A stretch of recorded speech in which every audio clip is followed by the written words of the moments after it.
নমস্কার বন্ধুরা। আজকে আমরা টেক্সট স্প্লিট এর ব্যাপারটা ডিটেলে আলোচনা করে নিই।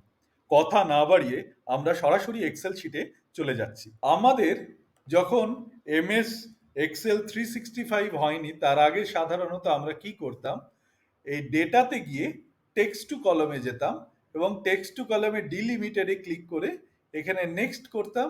এখন এখানে কমা এবং ট্যাবে ক্লিক করলাম এবং ফিনিশ করলাম। তাহলে আমার তিনটে নাম আলাদা আলাদা হয়ে গেল।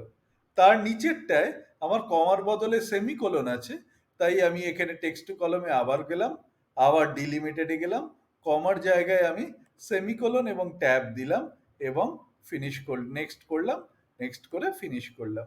আমার এখানে চলে এলো। এখন এরকম আলাদা আলাদাভাবে করতে হয় না। আর এখানে আরেকটা জিনিস, আমার মেইন টেক্সটটা থাকছে না, মেইন টেক্সটটাও স্প্লিট হয়ে যাচ্ছে। মাইক্রোসফট এক্সেলের 365 আসার পরে এই সমস্যাটা অনেকটা সলভ হয়ে গিয়েছে। আমরা কন্ট্রোল জেড দিয়ে আবার আগের অবস্থায় ফিরে এলাম। এখন আমি টেক্সট স্প্লিট লিখলাম। আমার টেক্সটটা কি করতে হবে, এটাকে স্প্লিট করতে হবে। আমার ডিলিমিটার কি আছে, আমার ডিলিমিটার আছে কমা। আমি ডাবল ইনভাইটেড কমার পরে কমা দিয়ে আমি আবার ডাবল ইনভাইটেড কমাটাকে দিলাম এবং ব্র্যাকেট ক্লোজ করে আমি এন্টার দিলাম। আমার কমা হয়ে গেল। এরপরে যদি আমি এটাকে টেনে দিই এই ফর্মুলাটাকে, তাহলে কি হলো? সবকটা হলো না। তার কারণ নিচেরটাতে সেমিকোলন এবং তারপরেরটাতে কোলন আছে। তাই আমাকে কি করতে হবে, এখানে একাধিক কলম ডিলিমিটার লাগাতে হবে। একাধিক কলম ডিলিমিটার লাগানোর জন্য আমাকে দ্বিতীয় বন্ধনীর ব্যবহার করতে হয়। দ্বিতীয় বন্ধনীতে আমি প্রথমে কমা দিলাম, তারপরে কমা দিয়ে আবার ডাবল ইনভাইটেড কমার মধ্যে আমি কোলন দিলাম, তারপরে আবার আমি ডাবল ইনভাইটেড কমা ক্লোজ করলাম, আবার কমা দিলাম, এবারে আমার সেমিকোলন দিলাম ধরা যাক, ডাবল ইনভাইটেড কমার মধ্যে সেমিকোলন দিলাম এবং ডাবল ইনভাইটেড কমা ক্লোজ করলাম। এবার দ্বিতীয় বন্ধনী আমি ক্লোজ করে দিলাম। এবারে দেখুন আমার এইখানে এইটা যে হয়ে গেছে, এবার এটাকে টেনে দিলাম, দেখুন সবকটা হয়ে গেছে। এখন একটা জিনিস লক্ষ্য করুন, এখানে স্পেস আছে কমাগুলোর পরে। এই স্পেসগুলোকে কি করে ডিলিট করব? যেমন ফুটবল কথাটার আগে একটা স্পেস আছে, ক্রিকেট কথাটার আগে একটা স্পেস আছে। আমরা যদি সব কটাকে লেফট অ্যালাইন করি তাহলে এই স্পেসগুলোকে বুঝতে পারবো। আবার ইউটিউবের আগে কোনো স্পেস নেই। তো এই স্পেসগুলোকে ডিলিট করার জন্য আমাদের এখানে ট্রিম বলে একটা ফাংশন আছে। ট্রিম ফাংশন ইউজ করে এটাকে জাস্ট ব্র্যাকেটটাকে ক্লোজ করে দিলাম এবং সেটাকে কপি এবং পেস্ট করে দিলাম। দেখুন সবকটা স্পেস উধাও হয়ে গেছে। এবারে আমরা এর আরো কিছু উপযোগিতা দেখাই। যেমন ধরা যাক আমার এখানে কয়েকটি নাম রয়েছে, ফার্স্ট নেম, মিডিল নেম আর লাস্ট নেম আমি রাখতে চাই। আমি তাহলে কি করব? আমি এখানে প্রথমে ওই একইভাবে টেক্সট স্প্লিট দিলাম,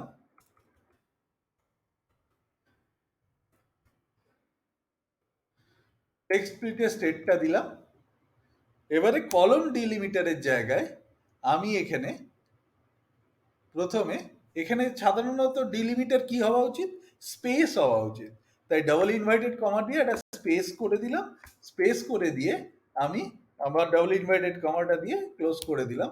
তাহলে দেখুন আপনার এখানে তিনটে আলাদা আলাদা হয়ে গেল। কিন্তু এই তিনটে এরকম ভাবে আমরা চাইনি। আমরা ফার্স্ট নেম তো মিস্টার হতে পারে না কারুর, ফার্স্ট নেম এবং মিস্টারটাকে সরাতে হবে। তাই এখানে এই একইভাবে আমি এখানে দ্বিতীয় বন্ধনীর ব্যবহার করে স্পেসের পরে একটা কমা দিয়ে আমি এখানে মিস্টার দিলাম একটা, মিস্টারটাকে একটা ডিলিমিটার করলাম এবং আবার কমা দিয়ে আবার ডাবল ইনভাইটেড কমার মধ্যে ডক্টর লিখে আমি একটা ডিলিমিটার করলাম এবং দ্বিতীয় বন্ধনীটাকে ক্লোজ করলাম। তাহলে দেখুন আমার এখানে এটা হয়ে গেছে। কিন্তু এখানে লক্ষ্য করুন আমার এখানে একটা জিনিস হয়ে গেলেও এইখানে কিন্তু আমার নামগুলো ঠিক এটা তো হতে পারে না যে বিশালকার কি কারো লাস্ট নেম তারপরে কিছু একটা হবে। তাই আমাকে এখানে এই দুটো যে সেলগুলো রয়েছে এগুলোকেও আমাকে সরাতে হবে। তখন আমি কি করব? তখন দেখুন এখানে রো ডিলিমিটার আমার লাগছে না, তাই কমা দিলাম, রো ডিলিমিটার ছেড়ে দিলাম। এবারে রয়েছে ইগনোর এমটি, ইগনোর এমটি, আমি ইগনোর এমটি সেলে ট্রু করে দিলাম। এবারে দেখুন আমি এটাকে এন্টার করলাম এবং কপি এবং পেস্ট দিলাম, দেখুন সবকটা চলে এলো। এরপরে আরো একটা নতুন জিনিস আমরা দেখাচ্ছি। ধরা যাক আপনার কাছে কোনো একটি ডেটা রয়েছে, চাউমিন এতগুলো প্লেট, পিৎজা এতগুলো নাম্বারস, মোমো অমুক নাম্বারস এবং রোল এত নাম্বারস। এটাকে আপনি কলম এবং রো দুটোতেই সাজাতে চান। তা সেক্ষেত্রে আপনি কি করবেন? ওই একই রকম টেক্সট স্প্লিট,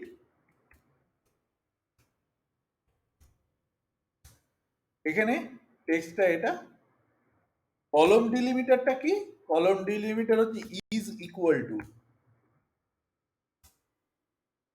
হয়ে গেল। এবারে আপনি রো থেকেও রো আলাদা আলাদা রোয়েও করবেন, এটাকে চাউমিনের নিচে পিৎজা আলাদা রোতে করবেন তো। তাই রো ডিলিমিটারটা কি? কমা। তো আমি এখানে আবার ডাবল ইনভাইটেড কমার মধ্যে একটা কমা দিয়ে দিলাম। তাহলে দেখুন জিনিসটা হলো কিনা, হয়ে গেছে।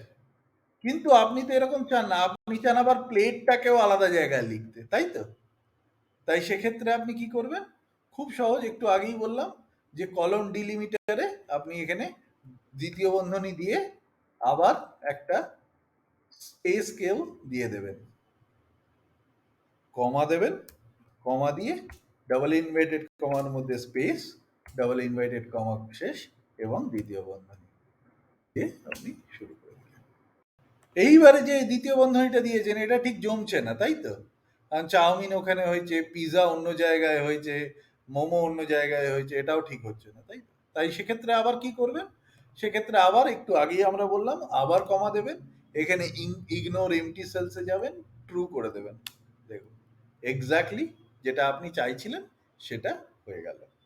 এইবারে লাস্টে ধরা যাক আপনার কাছে পাঁচটা যে সাগর আছে আমাদের, সেই পাঁচটা সাগরের নাম লেখা আছে এবং আপনাকে বলা হলো যে সেটা অ্যালফাবেটিক্যালি লিখতে হবে, এটাকে একই রকম ভাবে লিখতে হবে।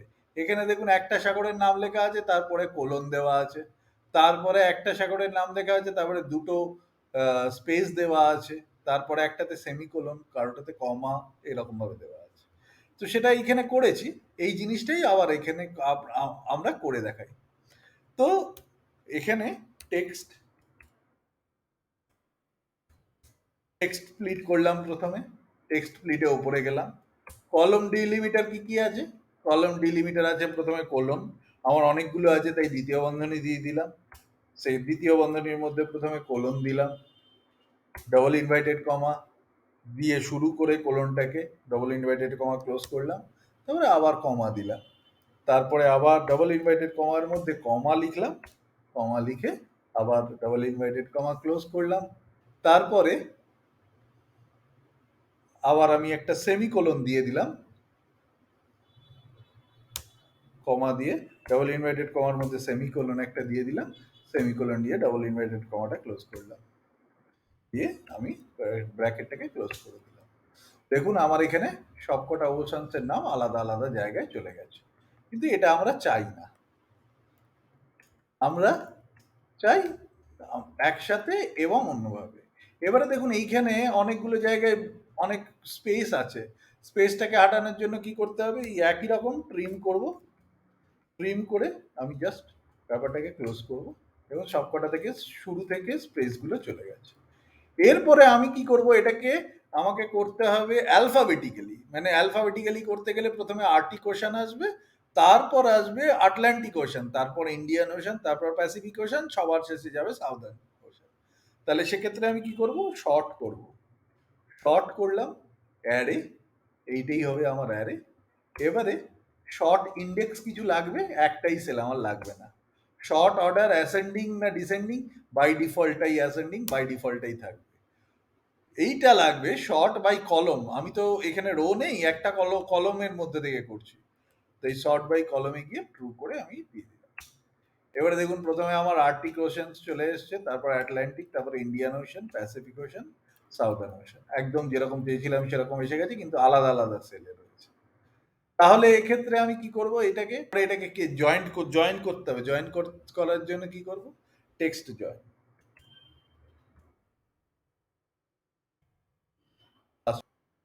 টেক্সট জয়েনে প্রথমে ডিলিমিটার আমার ডবল ইনভার্টেড কমার মধ্যে ড্যাশ দিয়ে আমি ডবল ইনভার্টেড কমা দিয়ে দিলাম, comma. Ignore empty cells, yes I want to ignore the empty cells, মানে আমার কোনো এমটি সেল থাকবে না। তারপরে কি বলছে, টেক্সট, এটা হচ্ছে টেক্সট, টেক্সটটা দিয়ে দিলাম, চলে এলো আমার কাছে। তো আমরা টেক্সট টু কলমের অনেক ডিটেলস জেনে নিলাম, আশা করি। Thank you. আশা করি আপনাদের ভিডিওটি ভালো লেগেছে এবং আমি জানি এটি আপনারা আপনাদের কর্মক্ষেত্রে বা আপনাদের যে কোনো কাজে এটিকে ব্যবহার করতে পারবেন। তাই দয়া করে আমাকে আরো অনুপ্রেরণা দিন, যাতে করে আমি আরো এরকম সুন্দর সুন্দর ভিডিও বানাতে পারি। চ্যানেলটি সাবস্ক্রাইব করুন, লাইক করুন ভিডিওটি এবং আরো 5 জনের কাছে ছড়িয়ে দিন এটাকে শেয়ার করে। Thank you.